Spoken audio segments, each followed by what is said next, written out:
all the lessons that I've come to are in the form of my commitment to martial arts and the person that martial arts has made me today. You know, I think I have a little bit of a typical story of just a kid that's bright-eyed and saw a little bit too many Power Rangers, Ninja Turtles, and a Jackie Chan film that kind of got everything started.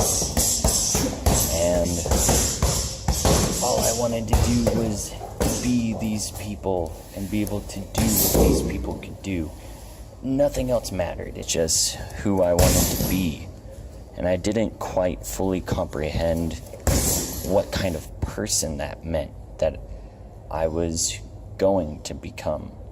And a part of becoming a martial artist is learning your core values as a person. I think that's a part of life. And it helps dictate your life in a certain fashion. The only time I ever felt secure, the only time I ever felt proud of myself was in these accomplishments. I was starting to define myself as a person and who I wanted to be. Because I wasn't really sure who I wanted to be. And I don't think that's necessarily a question that many people go in headstrong on. It's a very troubling question. It's a very complex question. Who am I? What am I supposed to do here? Through martial arts, I started to learn things like discipline, self-control, focus. I started to be told no on things, and yes on other things. Yes when I deserved it, and sometimes no when I did deserve it. Because sometimes when you deserve something, you have to have the patience to continue to work through it. It's a form of mastery. It's coming in and never forgetting your basics. It's always wanting to improve. It's always being able to look at old information through a new perspective.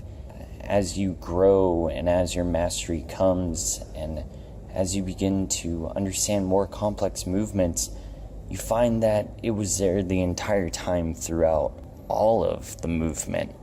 That even the most basic punch, even the first stance you ever learn, even something as simple as standing still with your hands by your side and saying yes sir, no sir, yes ma'am, no ma'am, it all has a meaning and it all has a purpose. And that purpose is to come to terms with where you want to belong, what you want to give back. I can't think of a situation where I've been involved in life where I wasn't practicing my martial arts, whether it was in conversation, whether it was in random happenstance of passing by.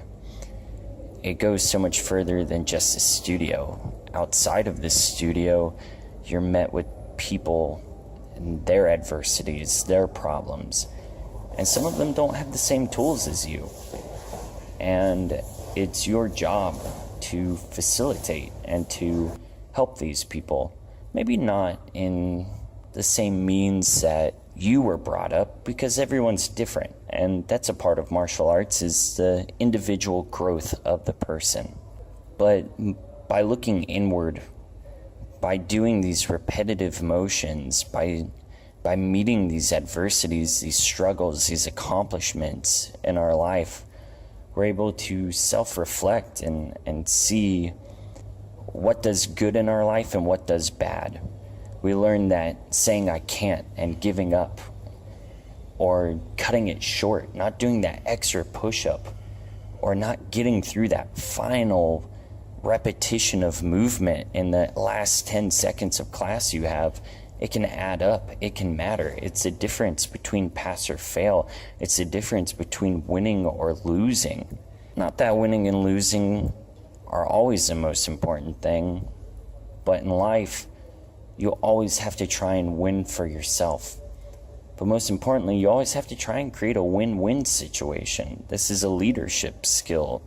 I would like to believe most people learn through martial arts is that you share floor space with other students. You can't hog it up for yourself. You have to be respectful of their time as much as they have to be respectful of your space. Just in something so simple as running your forms next to your classmates and them respecting your space and you respecting theirs is a lesson within itself. The whole point is that in life you're always going to be met with adversities. You're always going to be met with yeses and no's, the next struggle. There's never a new lesson that's not on its way. You find this out even by the time you become a black belt and you're supposed to be quote-unquote a master. And you find out that your journey's really just begun. This is that concept of understanding the advanced movement from the basics. You have to go back with all of this new knowledge that's unlocked and re-explore where you came from and question everything.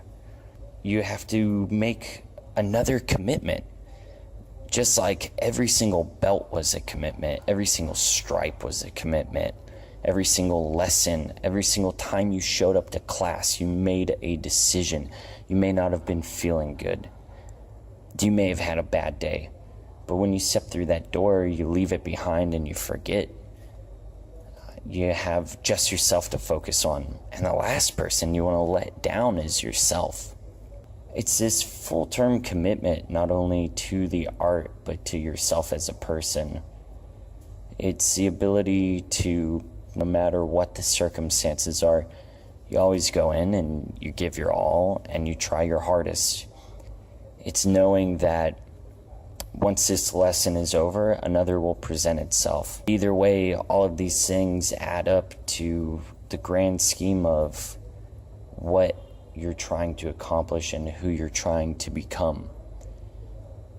I think it's so important to make a dedication like this in your life.